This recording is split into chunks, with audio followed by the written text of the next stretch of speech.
El jueves 4 de febrero de 2016, alguien se sentó frente a una computadora y pidió $1.000 millones. No los pidió a los gritos ni con un arma.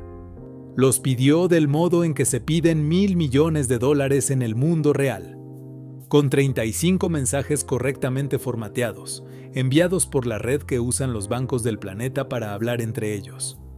Los mensajes eran perfectos, las credenciales eran válidas, el banco que los enviaba era real.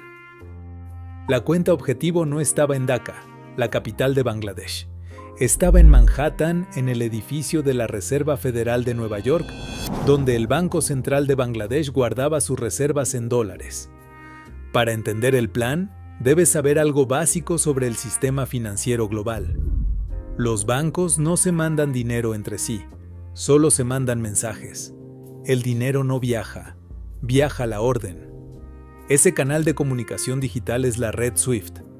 Imagina que tu banco quiere transferir fondos. No envía un camión blindado, envía un archivo codificado con firmas digitales específicas. El sistema confía en la firma, no en la persona que está detrás del teclado.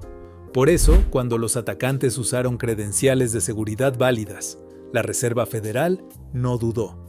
Para las computadoras en Nueva York, el emisor era el mismísimo Banco Central de Bangladesh solicitando transferencias legítimas. Fueron 35 instrucciones de pago diseñadas para mover cerca de $950 millones.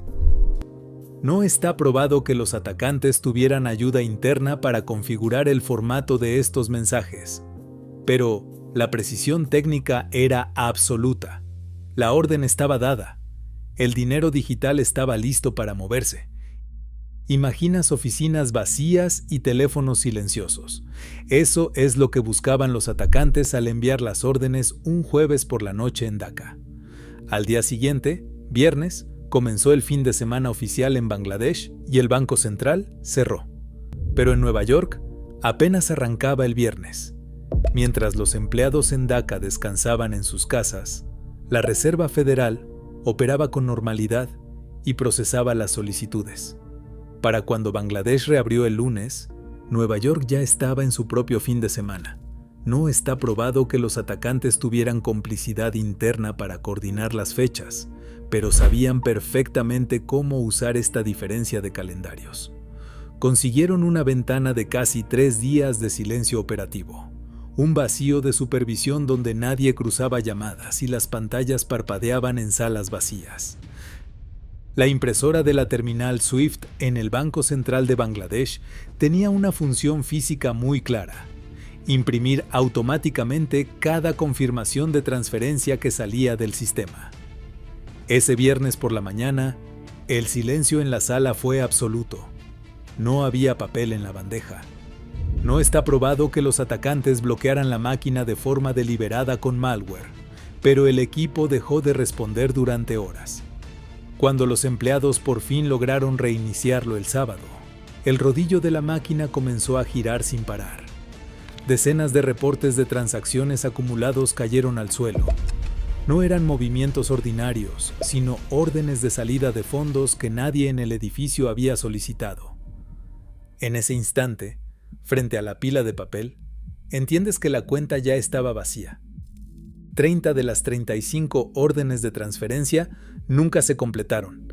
El sistema automatizado las detuvo. Por una coincidencia, si estuvieras frente a las pantallas de la Reserva Federal, verías cómo el software frena miles de millones de dólares por un simple detalle en la dirección de los beneficiarios.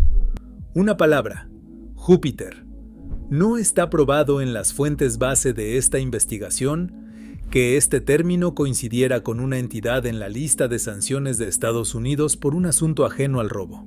Sin embargo, diversos reportes complementarios señalan que esa fue la causa que obligó al sistema a desviar las transacciones para una revisión manual. No hubo una mente brillante detectando el hackeo en tiempo real. Fue un filtro de cumplimiento algorítmico que reaccionó ante un nombre común. De esta manera, casi $850 millones quedaron retenidos en Nueva York a la espera de una verificación humana. El resto de las instrucciones de pago, aquellas que no contenían la palabra vetada, superaron los controles automáticos y continuaron su camino por la red. 81 millones de dólares. Ese fue el saldo de las 4 órdenes que el sistema de la Reserva Federal de Nueva York sí llegó a procesar sin trabas. El destino de ese dinero estaba en Manila, la capital de Filipinas, repartido en 4 cuentas corrientes del banco RCBC. Imagina el papeleo en la sucursal. Firmas, identificaciones, registros. Todo parecía normal, pero detrás de esas carpetas de plástico no había clientes reales. ¿Alguien usó documentación falsa para abrir esas cuentas un año antes del ataque, dejándolas inactivas a la espera del golpe? El banco recibió los fondos, pero no está probado que sus directivos participaran en la planificación del robo. Fueron simplemente la puerta de entrada. Una vez que el dinero digital tocó esas cuentas de Manila, la velocidad de los movimientos hizo que recuperarlo fuera casi imposible. Los fondos se convirtieron rápidamente en fichas sobre las mesas de los casinos de la ciudad. Allí, entre el humo de las salas de juego, el rastro digital de los dólares desaparece por completo para convertirse en fajos de efectivo imposibles de rastrear. Diversos reportes complementarios señalan que el recorrido final de parte de estos fondos terminó en Hong Kong, aunque esto último no está probado en las fuentes de esta investigación. Al final, la mayor parte de esos 81 millones de dólares nunca regresó a Dhaka. Te quedas con la fría realidad del sistema financiero actual. Una vez que el dinero físico sale de un casino, no hay botón de retorno que valga. 20 millones de dólares. Ese era el monto exacto de la quinta orden de transferencia, una que no tenía como destino los casinos de Manila, sino una organización en Sri Lanka. En los registros de la transacción, el beneficiario aparecía con un nombre específico, Shalika Foundation. Sin embargo, debes saber que el nombre exacto de esta entidad no está probado en las 3 fuentes base de esta investigación, aunque sí figura en reportes complementarios. Los atacantes habían diseñado un plan casi perfecto, evadiendo controles automáticos y alertas geopolíticas. Pero en este punto, el destino del dinero no dependió de un algoritmo de seguridad de última generación, sino de una sola letra en un teclado.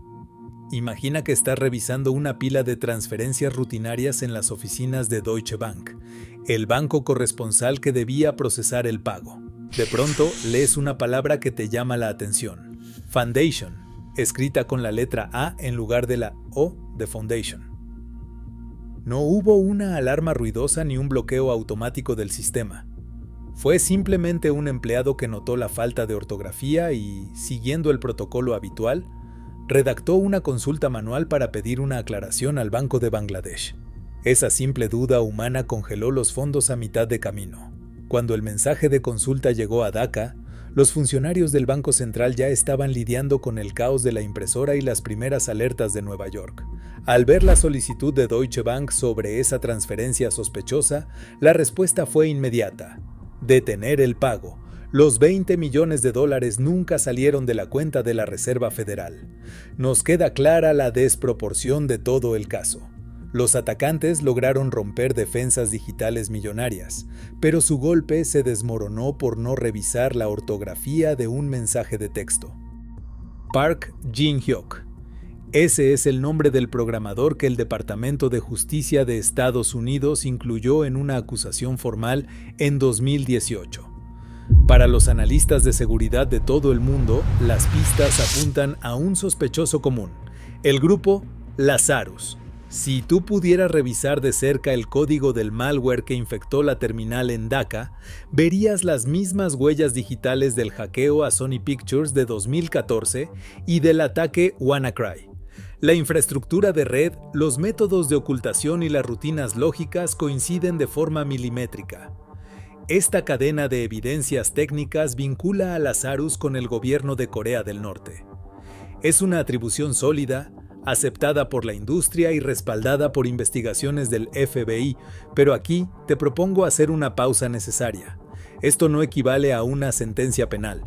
Debes saber que no está probado judicialmente quién ejecutó cada orden de transferencia en febrero de 2016. Hasta el momento, nadie ha sido juzgado ni procesado en Bangladesh por el robo de estos fondos.